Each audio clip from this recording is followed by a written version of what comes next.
আমাদেরই একটা প্যানেলে আমি ঝন্টুদাকে একদিন বলতে শুনছিলাম যে ঝন্টুদার মানে পেশাগত জীবন যতদিনের বোধহয় ঝন্টুদা কোনো মানে আপনার থেকে বয়সে বড় নেতাদেরই মানে শিক্ষক ছাত্র নেতাদেরই দেখে এসছেন আপনি। আমি আমাদের একটা অনুষ্ঠানে শুনছিলাম, যাই হোক এটা একটা আলাদা বিষয়, কিন্তু আমার হাতে বেশিক্ষণ সময় নেই। আমি ঝন্টুদার কাছে জানতে চাই যে এই যে বারবার আমরা কথা বলছি না যে ছাত্র রাজনীতিটার প্রয়োজন কি কারণে, এই যে প্রোডাকশন হাউস আপনারাই বলছেন যে এটাকে প্রোডাকশন হাউস বলা হয়েছে, যারা আগামী দিনে রাজনীতি করবেন তাদের পাঠটা শুরু হয় এই জায়গা থেকে।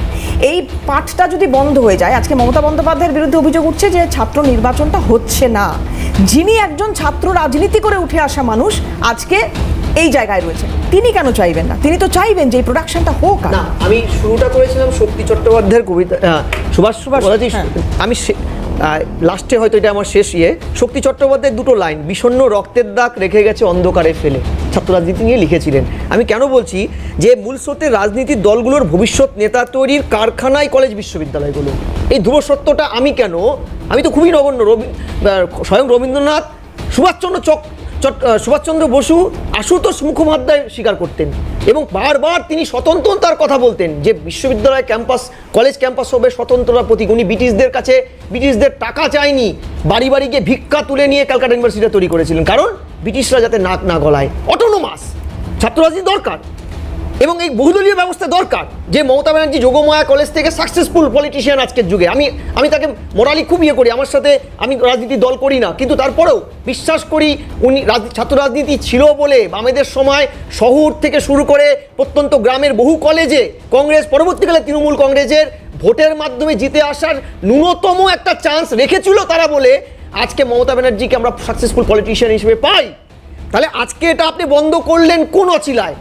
কথাটা হচ্ছে একটা শ্রেণীর পলিটিশিয়ানরা ক্ষমতায় চলে যাওয়ার পরেই বিরোধী কণ্ঠকে ভয় পায়, তাই ভোটদের মতন পরিকাঠামোগুলো শুধু কলেজ বিশ্ববিদ্যালয় কেন, স্থানীয় স্তরে তো 11-র পরে কার্যত কোনো ভোট নেই। আগে স্কুলে ভোট হতো, বাম সরকার পায়নি। হ্যাঁ, সেই ভয়টা বাম সরকার পায়নি না, বামেদের একটা স্পেয়ার দেওয়ার জায়গা ছিল। আমি তো বিশ্বাস করি যে বামেদের প্রচুর দুর্নীতি ছিল, প্রচুর সন্ত্রাস ছিল, ভোট লুট ছিল, তারা কার্যত পঞ্চায়েত ভোটটাও একই রকম ভাবে করার চেষ্টা করেছিল, কিন্তু তারপরেও ফি বছর স্থানীয় স্তরে ভোটটা হতো। তখন স্কুলগুলো ছিল গভর্নমেন্ট এডেড, প্রতি 3 বছর 4 বছর অন্তর অভিভাবকদের পরোক্ষ ভোট হতো, ছাত্ররা ভোট দিতে পারতো না, হাই স্কুল লেভেলে পরোক্ষ ভোট হতো। বহু জায়গায় স্কুলগুলোর কমিটি তৈরি হতো তৃণমূল দ্বারা। আমি নিজে বলছি তোমাকে, 2009 শিলিগুড়িতে সবচেয়ে বড় স্কুলে তৎকালীন সিপিএম হেরে গেল, অশোক ভট্টাচার্য নিজেও স্কুলের ছাত্র, গৌতম দেব এর দল কংগ্রেসের সাথে যৌথ উদ্যোগে তৃণমূল কংগ্রেস এবং কংগ্রেস জিতলো, তারা কিন্তু আটকায়নি। কিন্তু তারপরে কি করে স্পন্সরশিপের আড়ালে স্কুলগুলোকে পিছন দরজা দিয়ে নিজেদের লোক বসিয়ে আজকে কার্যত গণতন্ত্রের স্পেয়ারটা নষ্ট করলেন। কলেজ বিশ্ববিদ্যালয়গুলো কেন ভোট হচ্ছে না, এই জবাবটা তো মমতা ব্যানার্জিকে দিতে হবে, কারণ তিনি তো এই ছাত্র রাজনীতিতে হাতে করিয়ে দিয়ে তিনি কিন্তু চোখে চোখ রেখে আজকে সাকসেসফুলি একটা স্ট্যাবলিশমেন্টকে 3.5 দশকের প্রতিষ্ঠানকে হারাতে পেরেছে। আজকে কেন এটা বন্ধ হলো, এই প্রশ্নটা সবার আগে প্রশ্ন। বাত্যবাবু নিজে বামপন্থী ছিলেন একটা সময়, তিনি বিভিন্ন নাটক, কবিতা, তার আমি একাধিক লেখা পড়েছি। আমি বলছি যে আপনি একাডেমি পুরস্কারটা পেলেন মির্জাফর এবং অন্যান্য লেখার জন্য, আপনি যে প্রতিষ্ঠানের বিরুদ্ধে ছাত্র ইভালুয়েশনের কথাটা 2007-এ নন্দীগ্রামের গণ অভ্যুত্থানের পরে বারবার লিখেছেন, আপনি কেন আজকে চুপচাপ শিক্ষামন্ত্রী হিসাবে? আমি বলছি যে এই যে আপনি তো ছাত্র রাজনীতিটা করেছেন, আপনি কেন আজকে ছাত্র রাজনীতি নিয়ে একটা কথা বলেন না?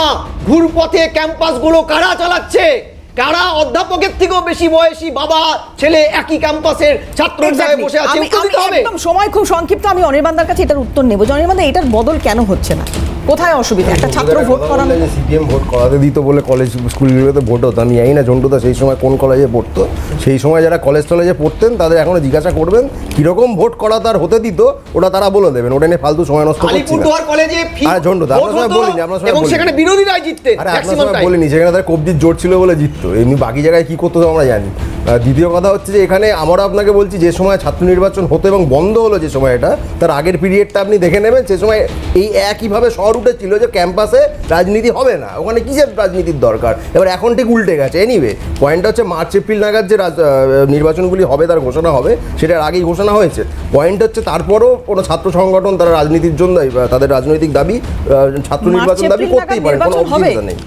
এটা তো যখন ডাক্তারদের সঙ্গে মিটিং হলো সেই সময়তে কথাটা উঠেই ছিল, মুখ্যমন্ত্রী নিজেই তো বলেছিলেন যে মার্চ এপ্রিল নাগাদ আমরা এই নির্বাচনগুলো শুরু করব। এইটা তো মার্চেই চলছে, কোনো হ্যাঁ, তো প্রস্তুতি সেই সময় নেই। ঘোষণা হয়েছিল যে কোনো প্রক্রিয়া প্রস্তুতি হবে। নেই তো। আপনি প্রত্যেকটা ইউনিভার্সিটিতে ভিসি নিয়োগগুলো আটকে আছে সেটা বলুন, যে 3 মাস সময় দেওয়ার পরেও, এই সুপ্রিম কোর্ট সময় দেওয়ার পরেও আমাদের রাজ্যপাল ভিসি বেশ। নিয়োগগুলো করছেন না। প্রক্রিয়াটা তো ওপর থেকে নিচে পুরোটা নামাতে হবে। একটা জায়গায় আপনি একদম মাথাটা আটকে সংক্ষেপে। রাখবেন, বাকিটা হবে, এটা তো হয় না। বেশ, দীপ্তিবান্দা একদম সংক্ষেপে আপনাকে দিয়ে শেষ করবো আজকে অনুষ্ঠান।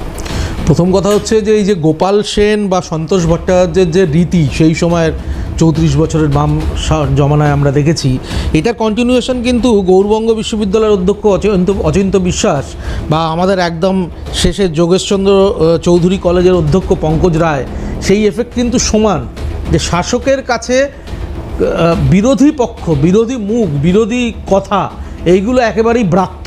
এটা একদম খুব পরিষ্কার। আমি শুধু এই যে বলছে না যে কেন কলেজ ইউনিভার্সিটিতে আজকের দিনে রাজনীতি বন্ধ হয়ে গেছে, এর একটাই কারণ।